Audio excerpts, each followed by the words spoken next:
So we got this board, came in with a buckle.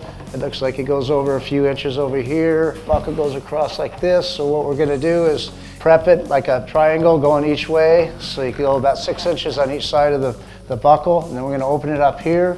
So I'm gonna grab the machine and we're gonna start prepping it.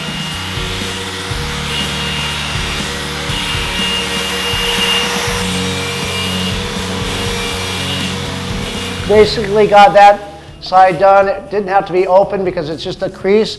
This is where it splits into the foam. So we're gonna go the same, but we're gonna open this up right here, about 1 inch through the buckle area.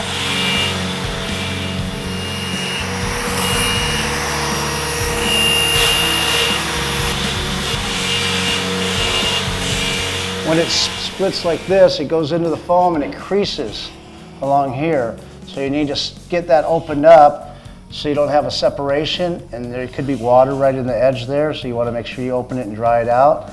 And then you have something for the filler to fill into, so when you glass over it, it's a lot stronger than just going over the surface and having the buckle inside and just sanding the glass off and having no strength. Every swell you get buckles. People get hammered and they're board buckles or buckles from the top because they land the air and it buckles like this, and it usually goes across here.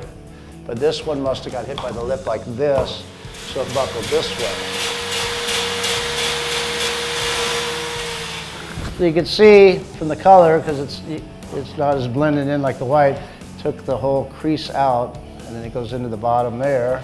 Scuffed up area, like I said, roughly 4 to 6 inches on each side. I like to give it an angle, so you're not straight across and straight across, because if you have the glass in like that, when the board gets flexed again, you have a weak point. This breaks up the weak point by giving it a little angle like that and like this. We call it the butterfly patch. We try to keep it minimal, but strong. So basically I mixed up the filler, which is a Cabasil, Aerosil, you know, and it makes it like a paste. So you want to get it thick enough. You put a little bit of catalyst, a little bit of white in there. I like to put white in it. You don't necessarily have to. You want to kind of work it into the foam so it doesn't just sit. So you want to make sure it saturates and sticks to the foam good enough, because you definitely want a good bond.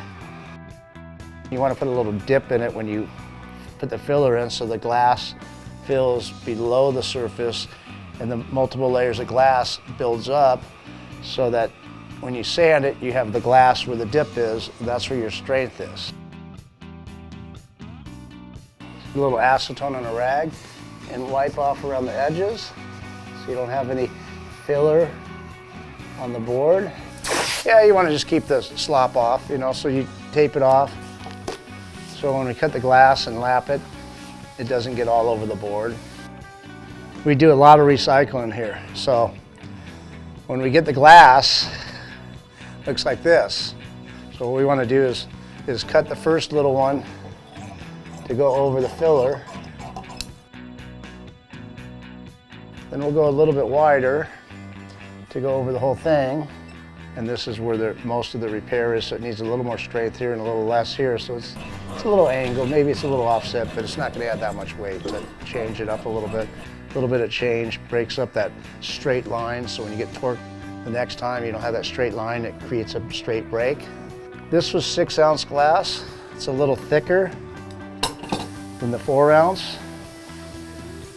This is more the strength, and it fills the dip a little bit more.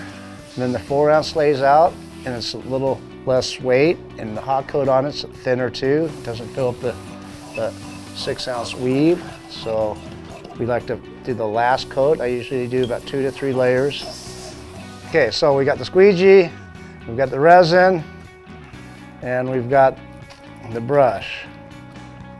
2-inch brush is easy to work with, but you just kind of want to tack it down anyways, because you want to do most of your work with a squeegee. I'm just trying to put it down, and you want to pull the resin back and forth, squeegee it to the lap, and you kind of want to put your hand underneath and saturate it.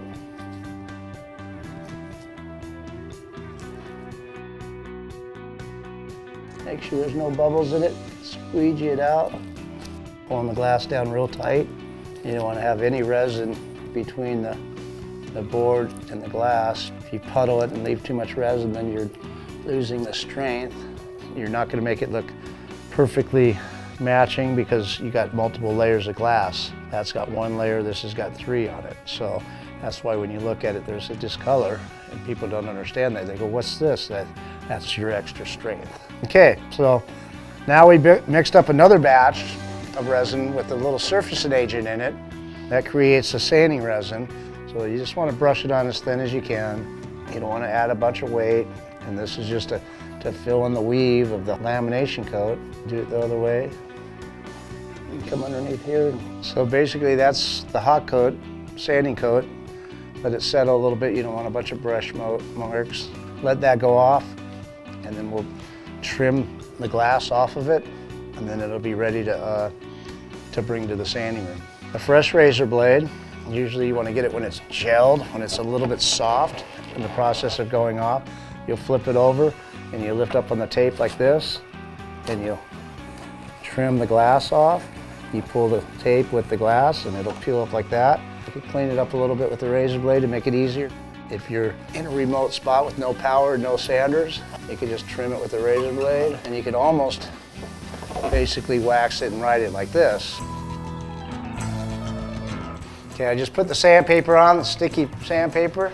Lighter grit than normal because we're going to be doing a sand finish on it. We're not going to be doing any cosmetics, so we're going to use the 180 grit.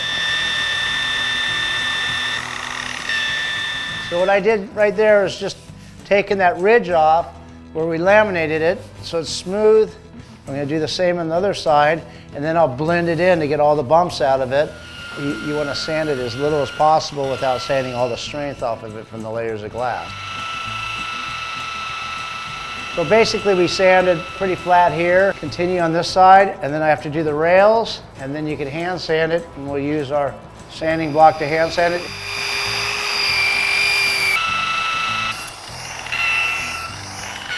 Okay, so it feels pretty flat, but it still needs a little fine tuning with the sanding block and the sandpaper. And you want to follow that line because you don't want to sand your edge off right here. So you stay right on the edge line by cupping the sandpaper like that. And you could use a bigger block, a piece of wood, anything just so it's a flat surface. Right on the edge there. Got to be careful because the stringer usually sticks up a little. If there's any V, don't go right over the stringer and sand through. You want to stay on one side or the other side of the stringer to prevent any sand throughs. If you wanted to put color, which we got color on the rail right here, you do a little touch-up spray on it and then gloss over that. Be nice and smooth and ready to ride. Prepped it out. We put the filler. We did the layers of glass. Let it go off, squeegeed it on, lamination coat. And then the lamination coat you can't sand. You have to put the surfacing coat with the surfacing agent, which is called a hot coat. You put that on there, and then we just finished the sanding process, and then you can fine sand it out, and you're ready to ride right now. And this is a process where if you're not 100% skilled, you can maybe get by and do it yourself. But if it's a little more involved and it's a really nice board, you'd probably want to have Joe Ropers fix it for you so that you have a 100% guarantee, and it'll be structurally pretty strong, and you don't have to worry about messing up a brand new board.